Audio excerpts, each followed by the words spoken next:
And going back to William F. Jasper of the New American Magazine, and Alex Newman also writes for the New American Magazine in Copenhagen.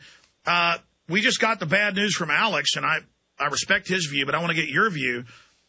Moncton is saying they're not going to call it a treaty, so they don't have to ratify it in different nations, but that it's going to bring the bureaucracy in to start all the taxes, but that they won't get everything they asked for, but that they're having somewhat of a success here.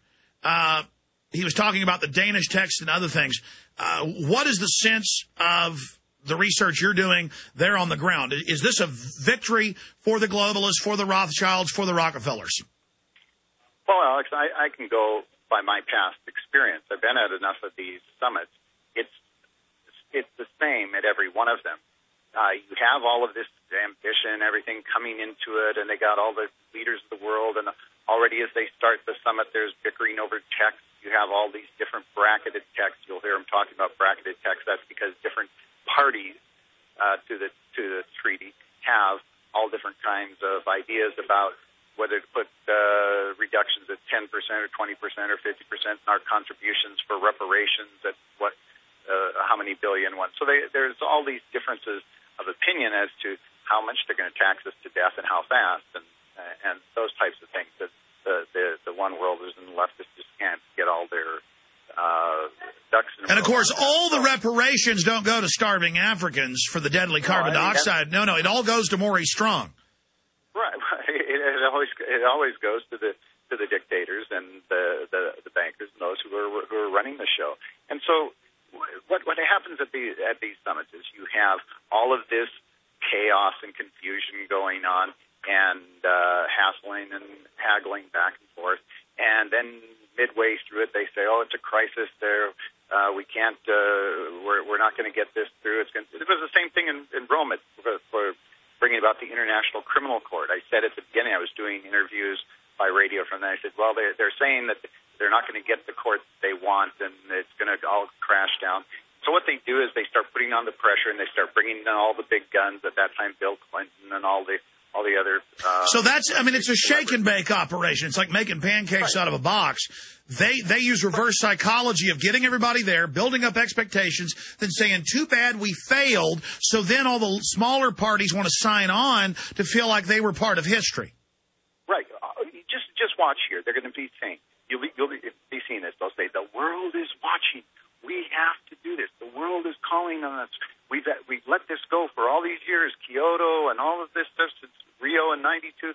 It's time. This is the time." That's what they've been saying here, So they start putting the pressure on. That's that's the pressure that you can see. Behind the scenes, they're doing all kinds of bribing and arm twisting about all these countries that owe debt and all these that want to get access to new debt. So they're buying off and bribing all the politicians and whatnot. And so by the end of the day on Friday or early Saturday morning, I believe they're going to announce an agreement. It's not going to be what they want, and of course, it's not something that would pass muster in the U.S. Senate, even as bad as the Senate is right now.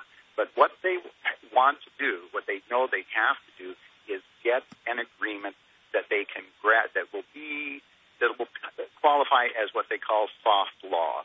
I first started writing about this back in 1990, and then after the Earth Summit, because they started announcing, they said, "Well, soft law, it's not really a treaty. It doesn't really have teeth in it, but the teeth are hidden way back there, and pretty soon we'll start adding institutions to it, and all of the judges and the attorneys and the politicians will keep talking about it, how we have this commitment and we have this obligation, and pretty soon it will become customary law, international law, and then we'll start adding other institutions onto it." And here's my biggest issue. Exactly. You're getting really stunning information from William S. Jasper, and I got to get you back on once you get back in the U.S. on a landline to go over all this. But how then does the NGOs and Schwarzenegger come in? Because he's saying, we're going to have a governor's meeting, a city's meeting. I'm going to head it for the UN. The UN says, yes, you are, and that we'll just bypass Congress. I mean, that is seditious. Schwarzenegger, I mean, this guy... It's completely subversive. I mean, he's taken an oath to the U.S. Constitution as well as to the California Constitution, and he's totally subverting the whole constitutional process and violating his oath. It's contrary to our whole system and ethic of government. So,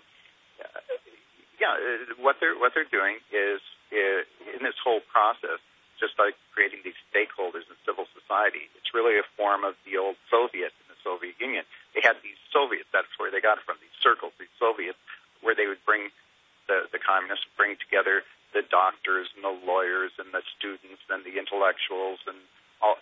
And none of these people really represented all the rest of the intellectuals or the doctors or the lawyers or the... It's gangs. It's gangs they decide to give power who literally operate as their agents.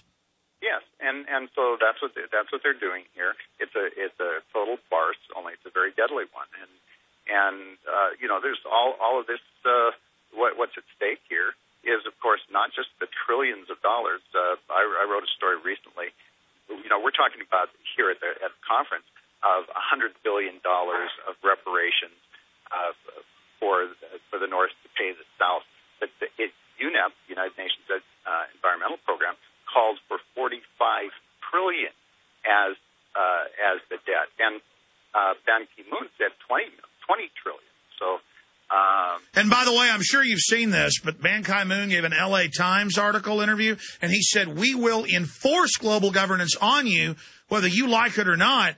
These guys are really getting arrogant. Oh, totally. As everything we've discussed here shows, they don't believe they have to allow anyone to voice any other opinion, have any other representation here. They totally are going to... they would have kept us out if they could have. They've tried almost every time I've gone. I've been covering at the United Nations for nearly 30 years, covering many of these UN summits, and almost every time they try to keep me out. And usually I have to get kind of nasty and start raising my voice and causing a great big stir, and then they say okay, and they let me come in. But I haven't found anybody else here. I have found a couple of others who were able to slide by and get in here, but not very many. Everybody else is part of the choir. Bring on the global government. And no questioning about any of the climate gate. Alex will get into with the climate gate. He's been working on a couple of stories on that. But as you well know, what we're talking about here is unprecedented in terms of the grasp for power. Here they're saying they want to regulate the air you breathe, every breath you take, every move you make. And that's part of one of the things that I brought back from Rio de Janeiro. I think I was the first one to ever write about it or speak. I went on a speaking tour, and I held it up as I went around the country, Agenda 21. I mean, it's a huge 800 to 1,000 page, depending on the version,